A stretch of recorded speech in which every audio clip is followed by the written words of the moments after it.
추경 예산안 처리를 위한 8월 임시국회가 시작됐지만 어제 단행된 개각 내용과 청문회 증인 채택 등을 놓고 야당이 강하게 반발하면서 전운이 감돌고 있습니다.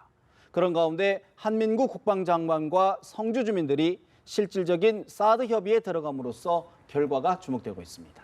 이영작 서경대 석좌 교수, 장기표 신문명 정책연구원 대표 두 분 모셨습니다. 어서 오십시오. 네, 안녕하십니까.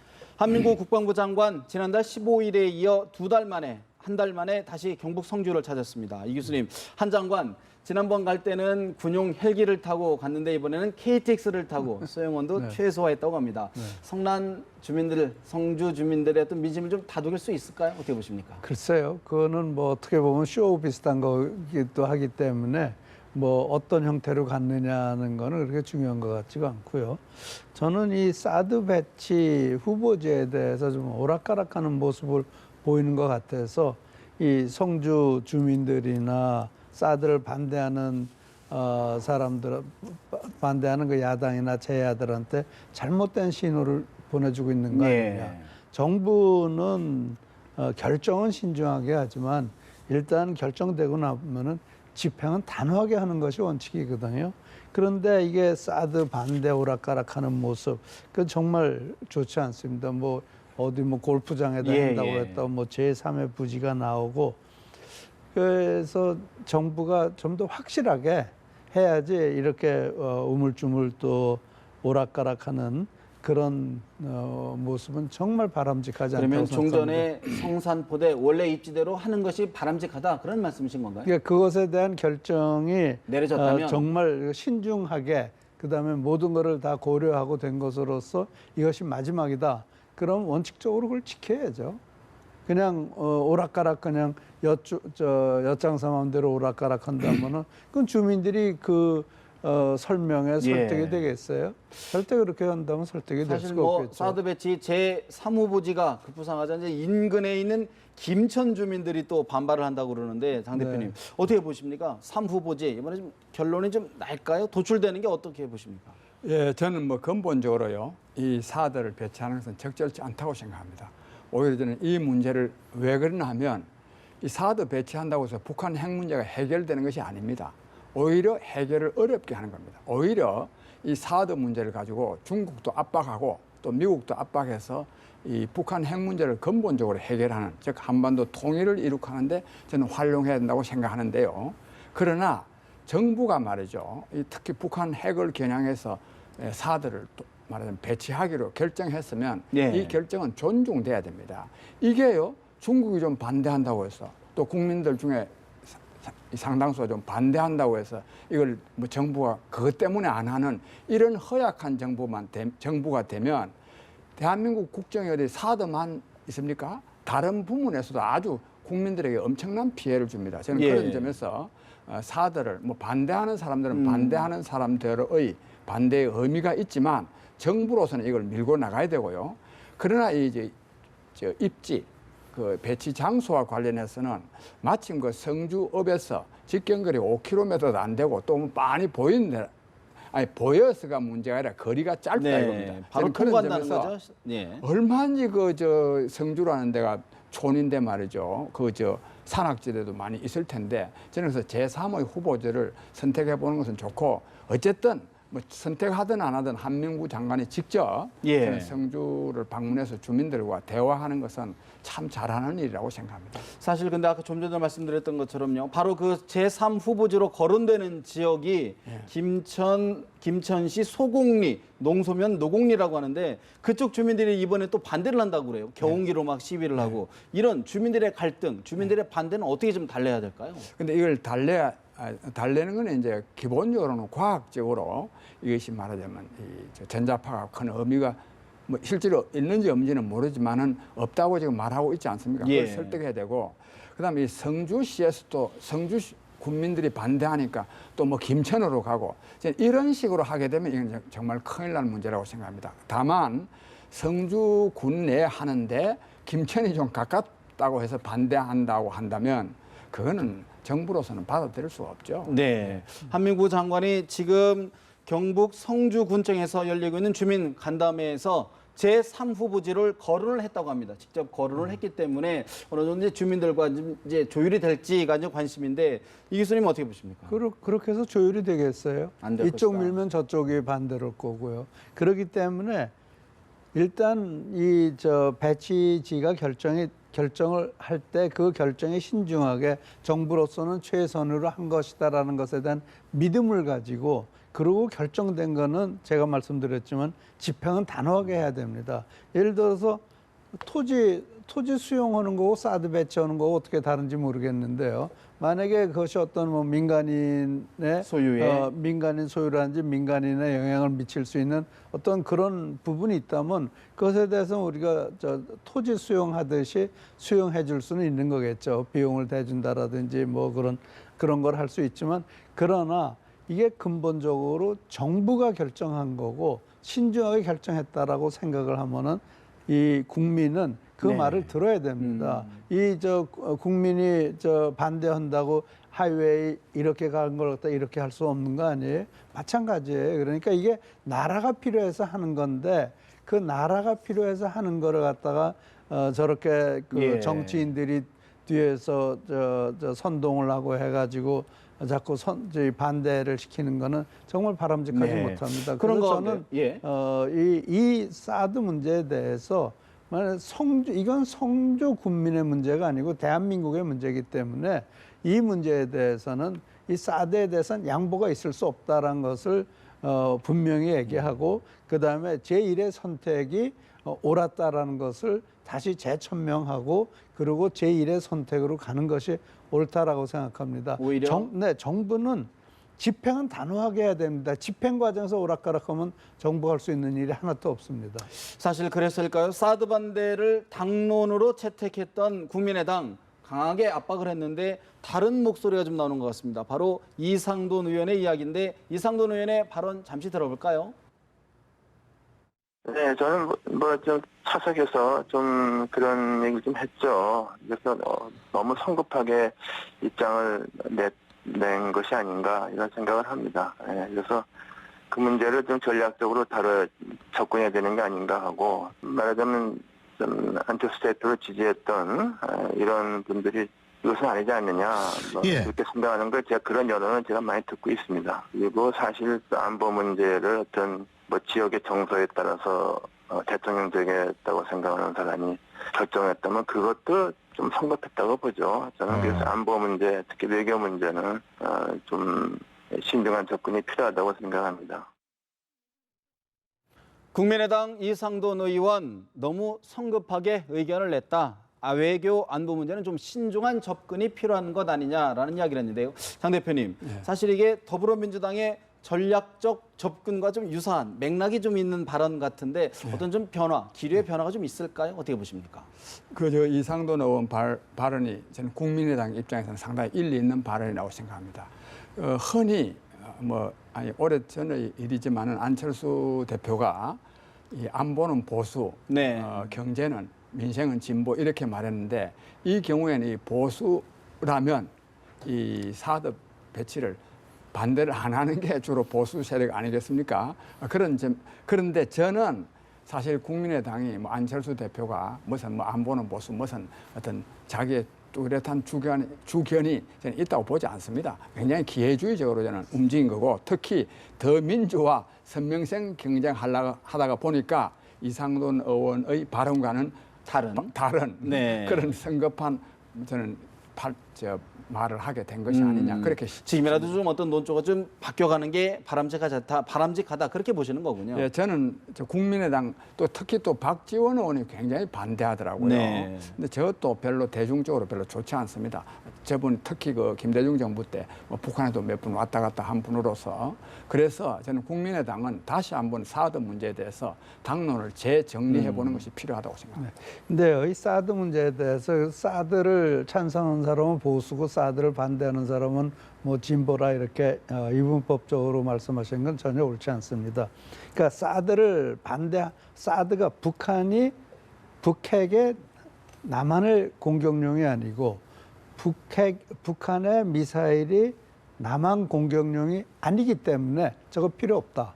이런 논리라면요. 그런 논리로 인해서 사드를 반대한다는 건 굉장히 커다란 문제예요. 우리는 6.25도 경험했고요. 뭐 최근에 통영한 폭침, 무슨 연평도 천안함 포격, 폭침이요. 네, 천안함, 예, 예. 통영 예, 죄송합니다. 천안함 폭침, 뭐 연평도 휴전선, 뭐 목함 지뢰 사건, 뭐 수도 없는 사건들을 일으키고 있으면서 그리고 껄핏하면 위협하지 않습니까? 그런데 저것이 우리하고는 관계없는 거니까 저거는 미국과의 대화용이니까 우리가 왜 사드를 갖다 놓느냐는 그런 시각을 갖는다면 그건 안보에 관련된 것이지 그것은 대한민국에 관련된 거고 대한민국의 안전에 관련된 것이지 정치적 이념에 관련된 건 아닙니다. 아니다. 네, 그래서 저는 이 이상돈 의원이 좀 뭐 과거에 좀 보수적인 인물이었는데 이상돈 의원의 말씀이 절대로 옳습니다. 옳다. 조금 더 강하게 말씀하셨더라면 어땠을까? 아마 지금 안철수 전 대표는 조금 이제 곤란해졌죠. 그런 건 문재인 대표도 발을 빼는 듯한 모습을 보이고 있고 저는 박지원 대표가 반대하는 건 어떤 정치적인 의도가 있는 것이 아닌가 싶기는 해요. 네, 그런데 지금 오히려 어떻게 보면은 안철수 예.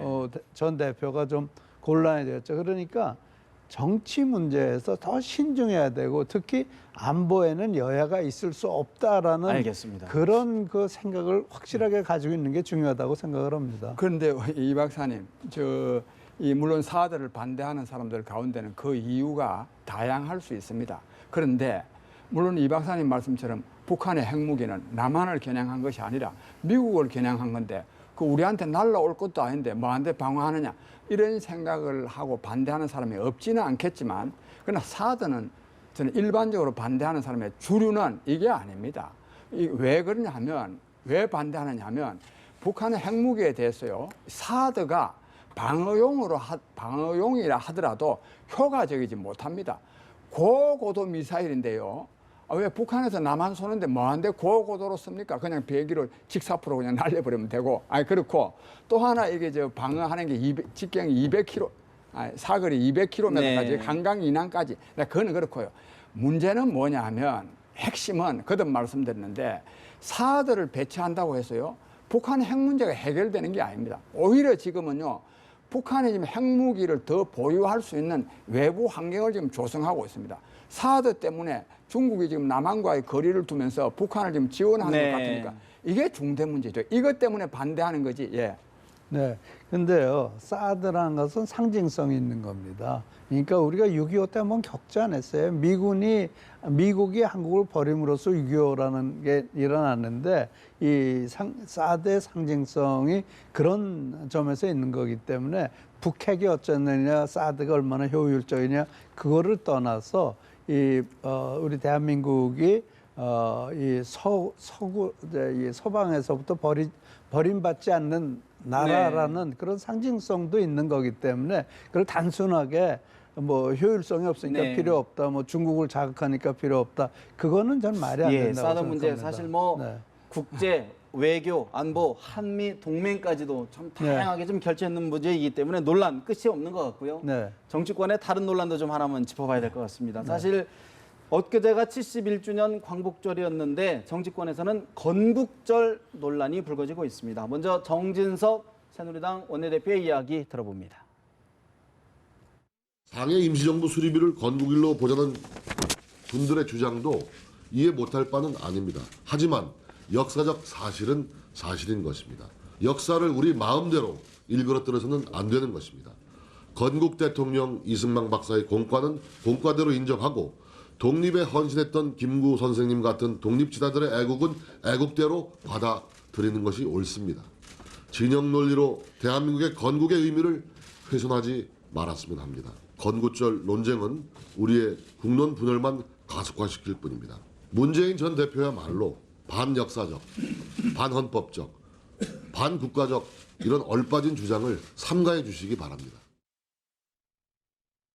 우리 대한민국 헌법은 명백히 3.1운동으로 건립된 임시정부의 법통을 개선하고 있다 이렇게 말씀하고 있습니다. 민국은 1919년 4월 11일 건국된 것입니다. 국민 전체에 대한 모독을 한 것이다. 이렇게 생각합니다. 대통령으로서 자격이 없다는 점을 분명히 하겠습니다. 박근혜 대통령은 한마디로 임시정부를 비롯해서 항일 독립운동의 정통성을 부정하고 싶어하는 것 같습니다. 그 이유는 관동군에 복무한 아버지 때문이 아닌가 이렇게 생각합니다. 아버지 때문에. 개인적으로는 아버지를 부정할 수도 긍정할 수도 없는 박근혜 대통령의 처지에 대해서 사실 연민을 느낍니다. 새누리당 정진석 원내대표 진영 논리로 건국의 의미를 훼손해서는 안 된다. 이승만 박사의 공과 정확하게 평가해야 된다라고 이야기를 했고요. 이종걸 대표, 이종걸 의원 독립운동가 이회영 선생의 손자죠. 대한민국 헌법은 임시정부의 법통을 계승하는 것이다. 반박을 했습니다. 장 대표님, 참 건국절 논란 저희가 지금 후세대들 어떻게 좀 이게 받아들여야 될까요? 그런데요, 그 정진석 대표 말은 아주 잘못된 말입니다. 뭐 역사를 우리 멋대로 해석하면 안 된다. 이거는요, 이 건국 문제는요, 대한민국 헌법 전문 맨 모두에 분명하게 나와 있습니다. 대한민국은요, 대한민국 임시정부의 법통을 계승한다고 딱 되어 있습니다. 되어 있고 또 그 이후 오랫동안 한 3, 40년 동안 이 8월 15일을 광복절과 정부 수립 기념일로 해왔습니다.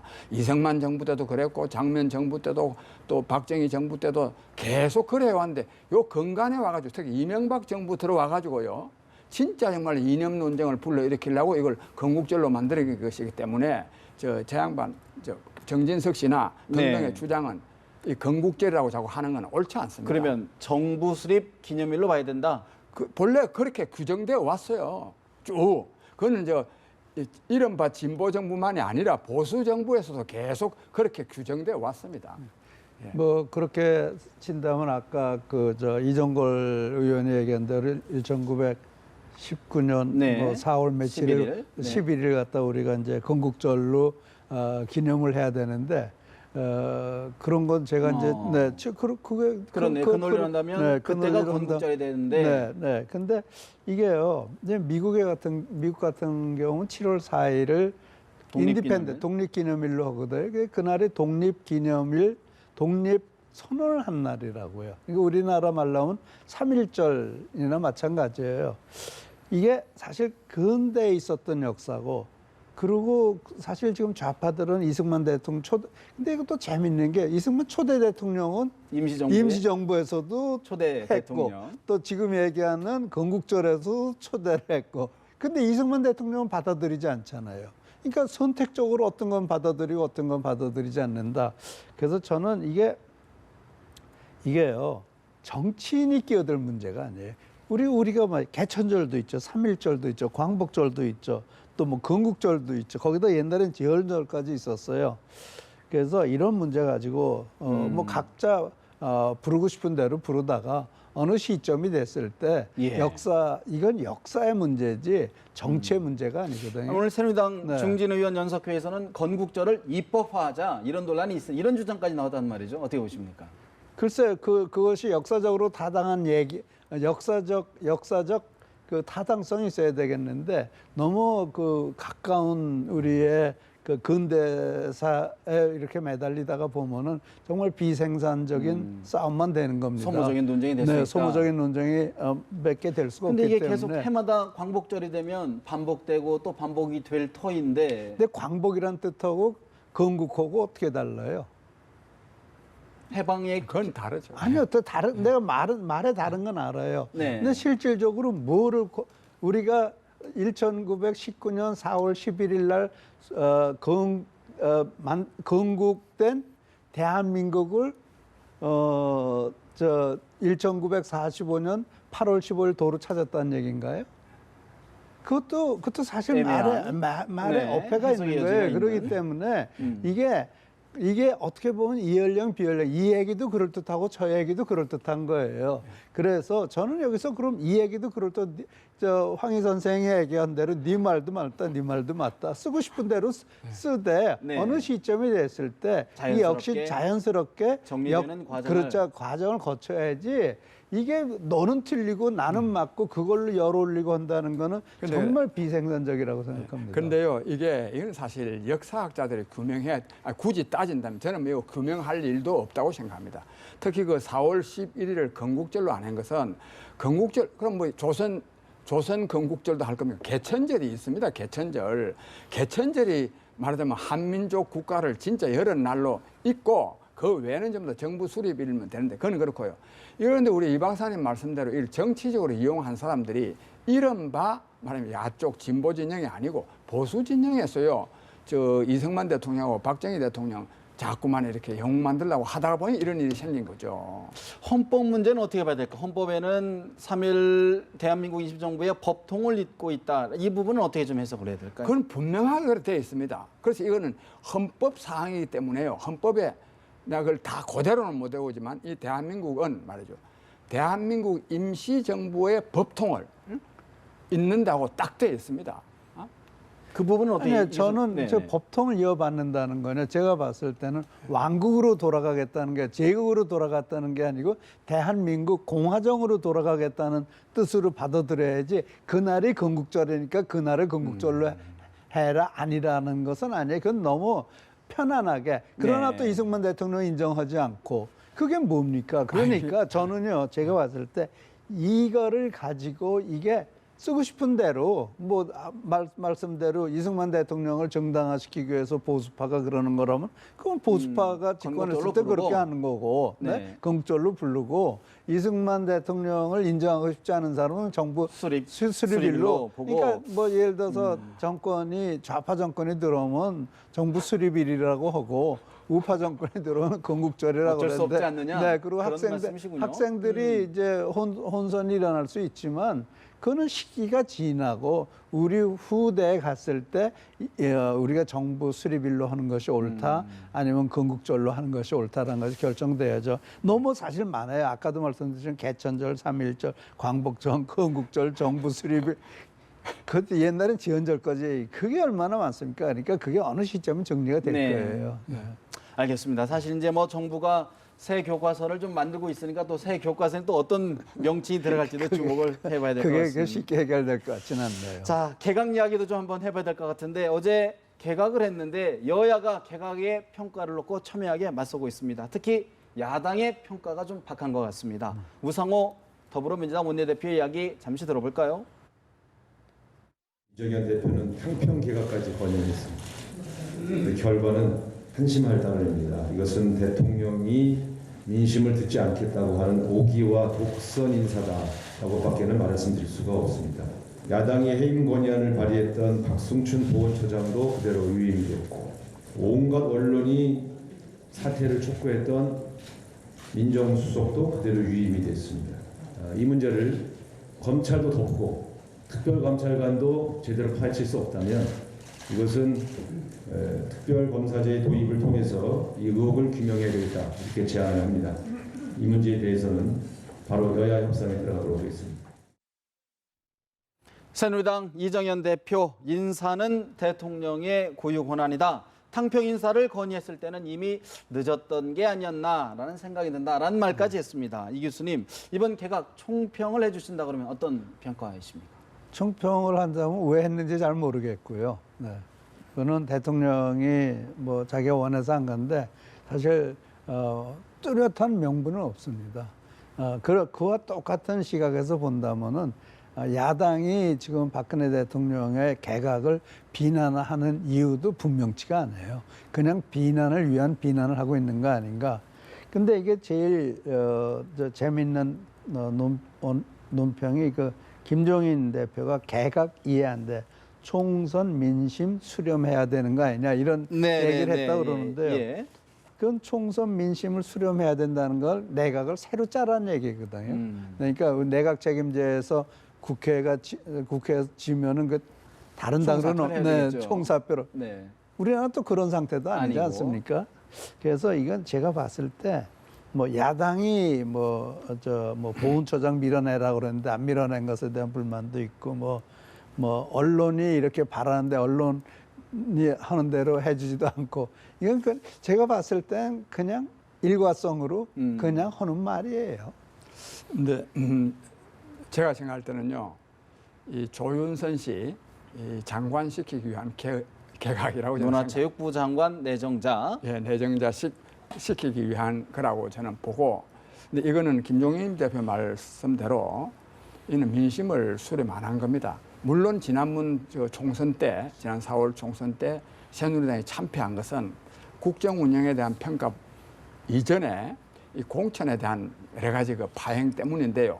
그러나 이 국민들이 집권 여당에 대해서 아주 참패를 안겨줬다면 이 대통령은 그 국민의 뜻을 존중하는 의미에서 개각을 좀 해야 됩니다. 예. 저는 그런 점에서, 그런데 이거는 법률적인 문제가 아니고 정치적인 문제입니다. 정치적인 문제, 민심을 수렴하는 반응을 보여야 되는데, 이분이 개각은 결국은요, 박근혜 대통령이 당신네들 아무리 떠들어도 내 마음대로 하겠다, 그걸 다시 한번 확인한 거고, 이는 굉장히 어리석은 일입니다. 이 개각을 통해서요, 참신한 인사를 내서서, 야, 우리 대통령이 정말 이제 잘하려고 하는 모양이다, 그런 마음을 갖도록 만들어야 되지, 내나 그대로다, 뭐 온갖 악평이 나오도록 하면 그 어리석은 일 아닙니까? 민심 수습 아쉽지 않나라는 평가로 좀 들어보고요. 사실 또 하나 좀 짚어봐야 될 부분이 우병우 민정수석에 대한 특별감찰관이 지금 진행 중인데, 언론 보도 감찰 내용이 일부 누설됐다, 흘러나왔다라는 얘기가 나왔는데, 이석수 특별감찰관은 즉각 보도를 부인했습니다. 흔들리지 않겠다고도 했습니다. 박지원 국민의당 비상대책위원장의 이야기 먼저 들어보겠습니다. 어제 모 방송의 보도에 의하면 우병우 수석을 감찰하는 특별감찰관마저 흔드는 음모가 있는 게 아닌가 생각이 됐습니다. 어떠한 경로로 SNS 내용을 흘려나왔는가? 어떻게 해서 그러한 구체적 사항이 언론에 발표되는가? 모든 것이 석연치 않습니다. 우병우 감싸기 위해서 빅브로더 공포정치 시대가 시작되는 것이 아닌가. 또한 특별감찰관은 우병우를 감싸기 위해서 의도적으로 이러한 것을 흘려내고 있지 않는가. 두 가지 다 의심스럽습니다. 이번 비상대책위원장 우병우 민정수석을 감싸기 위해서 의도적으로 흘린 것 아니냐는 의혹을 제기를 했는데, 이 교수님, 우상호 더불어민주당 원내대표는 특검을 통해서라도 좀 진상 규명해야겠다라는 말까지 했습니다. 어떻게 들으셨습니까? 저게 뭐 특검 대상이 되는지는 잘 모르겠고요.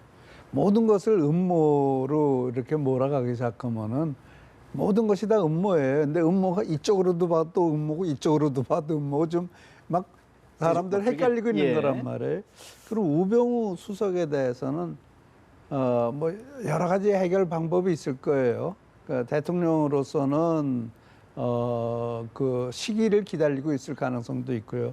전 특별감찰을 하고 있다니까 특별감찰이 끝날 때까지 기다렸다가 어떤 조치를 취할 수도 있는 거고, 그렇기 때문에 이 문제에 대해서 뭐 소문이 떠돌았다, 음모설이 떠돌았다, 뭐 SNS에서 나왔다, 그런 일에 그냥 일희일비하기 시작을 하면요, 정부가 할 수 있는 일이 아무것도 없어요. 그래서 이거는 뭐 대통령이 이 우병우 수석에 대해서는 이런 식으로 하겠다라는 구상을 가지고 계시면은 그 구상대로 하시면 되는 거예요. 그 너무 뭐 밖에서 하는 얘기에 신경 쓰실 필요는 없다라고 생각을 합니다. 그런데요, 이 특별감찰 하기로 해서 하면 되는데, 그 내용이 흘러나왔다고 말하지 않습니까? 언론 보도에 따르면요. 언론 보도에 따르면. 근데 만약에 흘러나오지 않았다면 이 이석수 특별감찰관이 감찰관이 딱 그래 흘러나간 게 없다, 무슨 소리 하고 앉아 있느냐, 어디서 들었느냐, 그런 일 없다, 딱 이렇게 말해야 안 되겠습니까? 그렇게 말하지 못한 게 나오는데 지금 언론 보도에서는 그렇게 나오고 있습니다. 오늘 저 해명에 대해서는 그런 얘기를 한 사실이 없다. 누구의 SNS냐라고 공개해라. 법적 조치까지 하겠다라고 이야기를 했습니다. 근데 상당히 나도 어제 뉴스 보니까요, 이 구체적인 내용이 지금 나와 있어요. 구체적인 내용이. 글쎄, 뭐 그거 없을 수도 있죠. 뭐 언론이 지원해서. 그러니까 그런 데 대해서 분명하게 말해서 저런 말이 나올 수 없도록 만들어야 됩니다. 그런 말이 나왔다는 것 자체가 굉장히 무능한 겁니다, 이게. 근데 저기 어떻게 보면 또 찌라시성일 수도 있는 거란 말이에요. 그러니까 찌라시라면은 그 찌라시 어떤 의도가 있을 수도 있는 거고, 그것이 찌라시인지 아닌지도 확실치 않은 상황에서 더군다나 특별감찰관이 부인을 하고 있다면 어차피 며칠이 어느 시점이 지나면 보고서가 나와요. 그러니까 너무 성급하게 그것에 대해서 왈가왈부 말자. 그렇죠. 그 왈가왈부하는 거는 바람직하지 않다고 오늘 생각합니다. 특별감찰관의 감찰 활동 기간이 오늘 19일에 1차적으로 종료를 합니다. 물론 대통령이 연장을 하면 한 달간을 더 할 수 있다고 하는데 일단은 감찰 결과를 좀 지켜보자. 지켜보는 게 바른 알겠습니다. 태도죠. 네. 그런가 하면 더불어민주당 이야기들을 좀 해봐야 될 것 같은데 더불어민주당 당 강령을 놓고 정체성 논란을 빚었습니다. 해프닝으로 마무리되는 듯한 분위기인데요. 김종인 더불어민주당 대표 이야기 들어봅니다. 무슨 정체성을 해서 내 옛날에 있던 대로 무슨 뭐 농민, 뭐 근로자, 농어민 뭐 다 들어가 있는 거지 뭐. 서민, 뭐 중산층 다 들어가 있는 거 아니야 그게. 그런 걸 가지고 이러고 저러고 뭐 얘기하는 사람들이 이상한 사람들이지 뭘. 김종인 더불어민주당 대표 연합뉴스와의 인터뷰에서는 정체성에 매달려서는 영원히 집권하지 못한다 쓴소리를 했습니다. 장 대표님 이번 사실 이제 당 강령 없던 대로 하기로 했지 않습니까? 이제 원래대로 하기로 했는데 이번 논란 어떻게 평가하십니까? 근데요 근본적으로요 이 노동자를 뭐 뺐다는 거 아닙니까? 뺀 거는 굉장히 역사적 의미가 있습니다.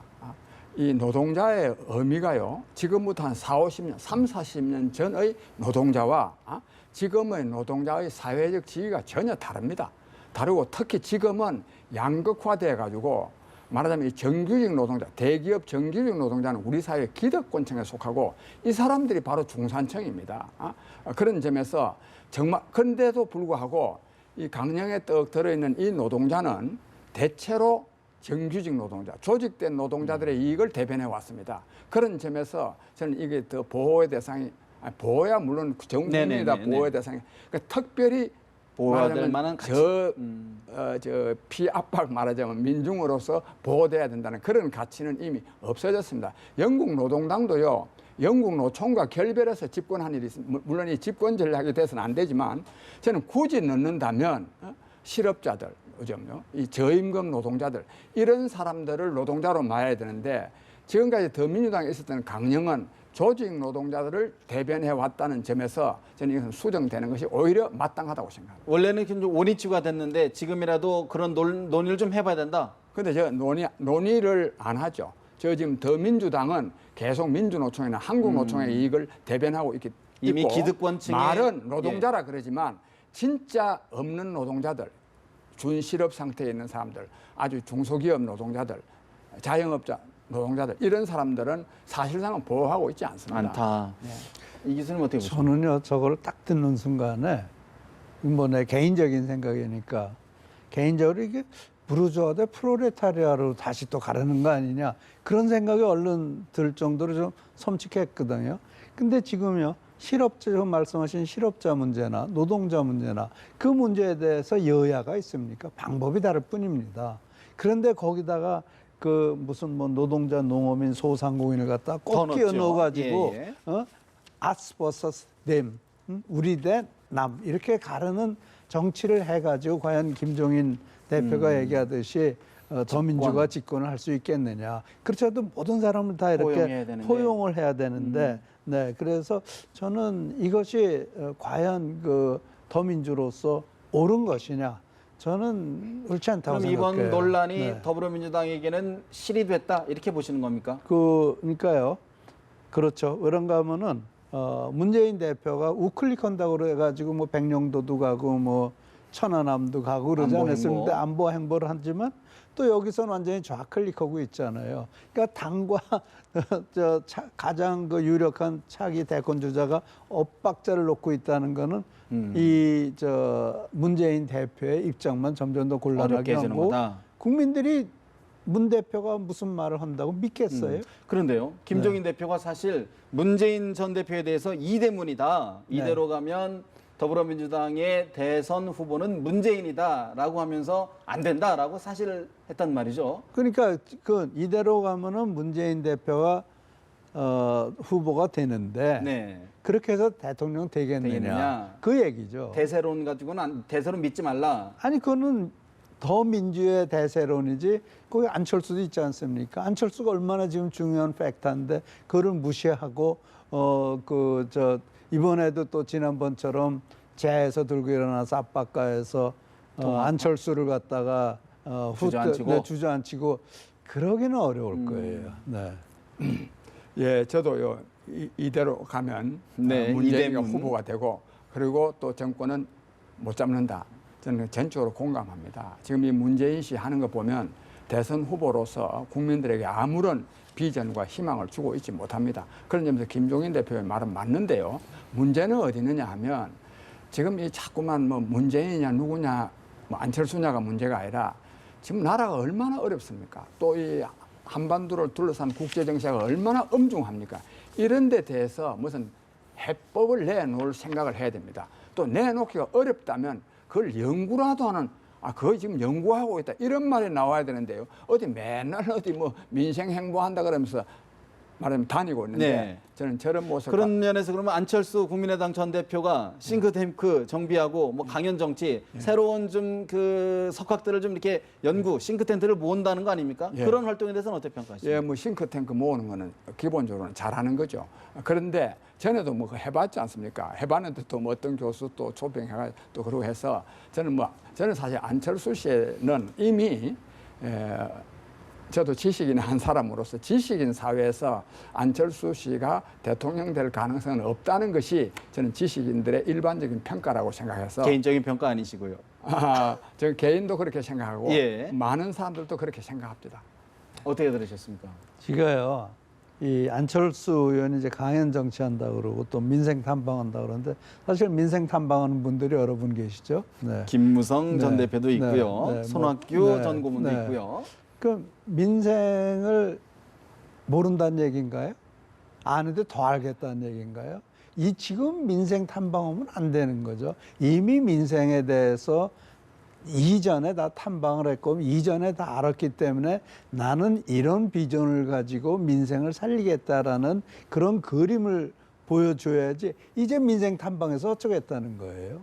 그리고 이제 무슨 뭐 그 강연 제목 보니까 뭐 그런 것도 있더라고요. 공정성장론, 미래 성장 동력 뭐를 가지고 청년들한테 강의한다는데 그게 대학교 교수가 하는 강의지 지금 몇 달 후에 대통령 나갈 사람이 할 강의는 아니란 구체성을 말이에요. 좀 띄워야 된다. 그럼요. 비전을 보여줘야죠. 알겠습니다. 비전을 보여줘. 그게 없잖아요. 네. 한 가지 시간이 좀 저희 촉박해서 한 가지를 더 좀 중요한 걸 짚어봐야 되는데 8월 임시국회가 바로 추경 예산안 여러 청문회 등을 하기로 여야가 합의가 됐는데 증인 태택 문제로 굉장히 난항, 파열음을 예고하는 것 같습니다. 각 당의 이야기, 입장을 먼저 들어보겠습니다. 청문회는 미래로 가는 청문회가 되어야 합니다. 특정 몇몇 사람을 망신 주고 손가락질하기 위한 그런 청문회가 돼서는 안 될 것입니다. 특히 선추경 후 청문회를 여야 3당 원내대표가 국민 앞에 합의한 이상 차질 없는 추경안 처리에 만전을 기해 주시기를 바랍니다. 이번 추경은 정부가 추진하겠다고 하는 그 목적들이 제대로 정책에 반영되어 있지 않은 추경이기 때문에 대단히 부실합니다. 선추경 예산 통과 후 청문회를 합의해 준 것은 정부가 추경 통과가 시급하다고 해서 일정에 동의해 준 것인데 증인 채택을 빌미로 청문회를 질질 끌거나 실제로 내용 없는 청문회로 전락시킬 그러한 의도가 드러난다면 22일 추경 예산안 합의는 무효입니다. 제대로 된 청문회가 될 수 있도록 여당은 협조해야 합니다. 여야는 8월 22일 추경을 처리하고 23일부터 25일 사이에 서별관회의 청문회 소위 추경의 원인을 제공한 정부의 책임을 묻기로 합의한 바가 있습니다. 정부 측에서 책임 있는 위치에 있는 사람들이 증인에 나와야 됩니다. 여당도 이제 추경을 핑계로 생떼를 쓰지 말고 핵심 증인 채택에 꼭 협력해 주실 것을 다시 한번 간곡히 촉구해 마지 않습니다. 더불어민주당과 국민의당 최경환 의원, 안종범 정책조정수석, 홍기택 전 산업은행장 증인 채택을 요구하고 있고요. 여당은 망신 주기 청문회 안 된다 강하게 반대하고 있습니다. 이 교수님, 굉장히 쉽지 않은 타협이 될 것 같은데 어떻게 보십니까? 지금 이렇게 얘기하는 순서를 보니까 박지원 그러니까 비상대책위원장이 중간에 있는 것 같아요. 네, 그다음에 이제 우상호 원내대표는 굉장히 강경파고. 네. 근데 저는 일단은 이 지금 추경안과 이 청문회를 연계시킨다는 건 바람직하지 않은 거죠. 그래서 저는 그거는 별도로 봐야 된다고 생각합니다. 분리해서 대응하고. 네, 분리해서 봐야 되는 예. 것이 정부가 할 일은 하게 해줘야죠. 그리고 이제 이게 아마 대우조선 정상화 때문에 이제 생긴 문제 같은데, 저는 제가 이 서관에서 무슨 뭐 논의를 했다고 그러는데, 이것에 대한 그 궁극적 결정권은 누가 가지고 있는 거예요? 이 대우조선 정상화를 위해서 돈을 집어넣은 거 아니에요? 정부 네. 돈을 집어넣은 건데, 그것에 대한 결정권은 누가 가지고 있어요? 최종적으로는 산업은행 아닐까요? 산업은행이 가지고 있는 거죠. 그럼 산업은행이 이 자기 혼자 홍기표인가요? 홍기택입니다. 홍기택 그러니까 회장이 자기가 결정할 수도 있는 거고, 정부와 의논해서 결정할 수도 있는 거고, 결국은 결정권은 홍기택 행장한테 있었던 거 아니에요? 예, 그 결정권을 갖다가 행사하는데 정부에서 어떤 영향을 줬다. 그것이 그렇게 문제가 되나요? 정책적 결정인데 네. 책임이나 물을 수 있겠느냐 그런 말씀이신 건가요? 그렇죠. 그건 정책적 결정인 것 같은데, 그러니까 예. 이 정책이 워낙 무겁고 중대하니까 정부 부처와 그리고 협의를 한 건데, 그 협의가 반드시 공식적으로 협의를 해야 되나요? 저는 그런 점에서 봤을 때는 너무 좀 무리하게 청문회가 되는 것 아니냐? 네, 그런 생각이 들어요. 네, 저는요, 그 우선 추경과 청문회는 분리돼야 됩니다. 뭐 이것만이 아니라 제발 좀 연계 안 했으면 좋겠습니다. 그 하나하나의 타당성 여부를 따져야 된다 말씀을 드리고, 그다음에 청문회 문제는요, 이 최경환 씨나 안종범 씨, 또 홍기택 씨, 전 총재, 이 사람들은 왜 청문회 안 나가겠다는 겁니까? 자기네들이 그렇게 결정할 때는 결정할 만한 이유가 있었으면 그걸 떳떳하게 국민들한테 밝혀야죠. 이 안 나가겠다는 것 자체가 이 사람들의 행위가 굉장히 잘못된 그 근거에 기초해서 그 돈도 이게 한두 푼이 아닙니다. 약 한 5조 원 가까이 됩니다. 5조 원 가까이. 5조 원 가까이 되는 국고를 재정을 투입했는데, 그것에 대해서요, 국회가 한번 알아보겠다 하는데, 그걸 아까 뭐라 그러더라, 미래지향적인 거라 되고, 망신주기래. 어떻게 그게 망신주기입니까? 이렇게 말하는 사람들이 여당 원내대표로 하고 있는 한, 아까 그 정진석 씨 그렇게 말하되, 이 정치 안 됩니다, 이거. 알겠습니다. 사실 이번 이른바 서별관 청문회 말고도 내각 내정자들에 대한 인사청문회 줄줄이 예정돼 있기 때문에 과연 여야가 어떤 정치력, 협상력을 좀 보여줄지 국민들이 지켜볼 것 같습니다. 두 분 말씀 여기서 마무리하겠습니다. 말씀 고맙습니다.